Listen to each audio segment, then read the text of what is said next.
précède. Mendel, termine ton assiette. Ramasse tes jouets. Mendel, où sont tes bottes? Où est donc ton chapeau?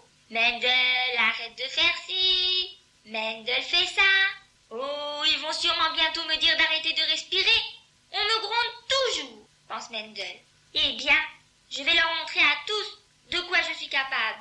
Et maman verra bien qu'elle se trompe. Qu'en vérité, je suis un bon petit garçon. Mendel se rappelle des paroles de sa maîtresse.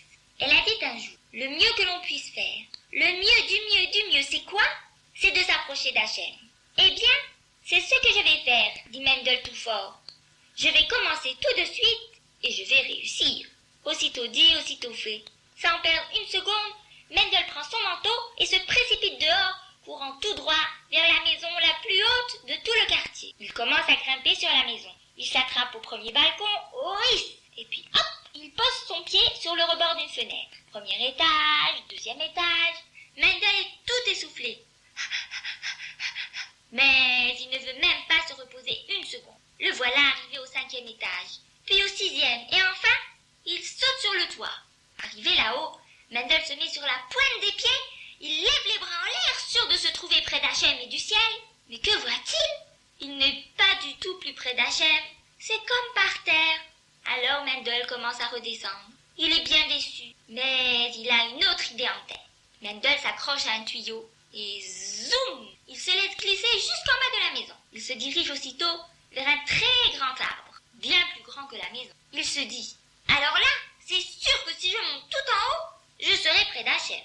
Mendel pose le pied sur le tronc, il attrape la première branche et commence à grimper. C'est très fatigant et il transpire beaucoup. Vers le milieu de l'arbre, il est obligé de s'arrêter car son lacet s'est ouvert et il doit le refermer. C'est très dangereux d'avoir un lacet ouvert quand on monte à un arbre. Il en profite pour manger le carré de chocolat qu'il a dans sa poche. Il dit la bracha avec beaucoup d'attention. Que c'est bon. Mendel se sent mieux. Il recommence à grimper de toutes ses forces. Enfin, il arrive en haut. À nouveau, il se met sur la pointe des pieds. Il lève les bras en l'air pour être près d'Hachem. Et que voit-il? Il n'est pas du tout près d'Hachem. Pas plus que sur la maison et pas plus que par terre. Mendel est bien déçu. Il est tellement fatigué. Vous savez, c'est très fatigant de monter le même jour sur une maison et sur un arbre. Mendel regarde sa montre. Il se dit, oh, mais il est déjà très tard. Je vais rentrer à la maison. Je tâcherai de trouver une autre idée pour demain. Sur le chemin de la maison, Mendel voit un petit garçon comme lui. Sa casquette est de travers, il porte un cartable et il a l'air très triste. Le petit garçon a des larmes dans les yeux. Alors Mendel s'approche de lui et lui demande, pourquoi tu pleures?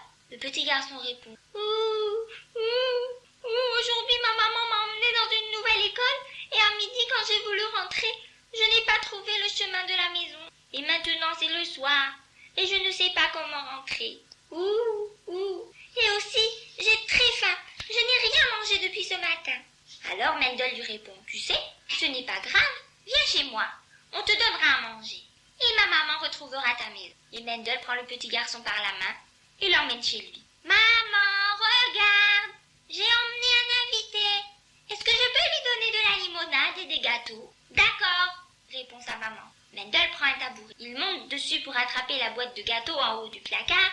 Il sort la limonade du frigidaire. Et tout d'un coup, il sent qu'il est très content dans son cœur et très près d'Akadosh Baruch. Et il s'écrie, oh, mais j'ai compris. Ce n'est pas en montant sur une maison ou sur un arbre qu'on s'approche d'Hachem. C'est en faisant des mitzvot. C'est en faisant la mitzvah de s'occuper d'un invité que Mendel a compris cela. Alors il fera toujours beaucoup de mitzvot pour s'approcher d'Hachem, car c'est ça le plus important de tout.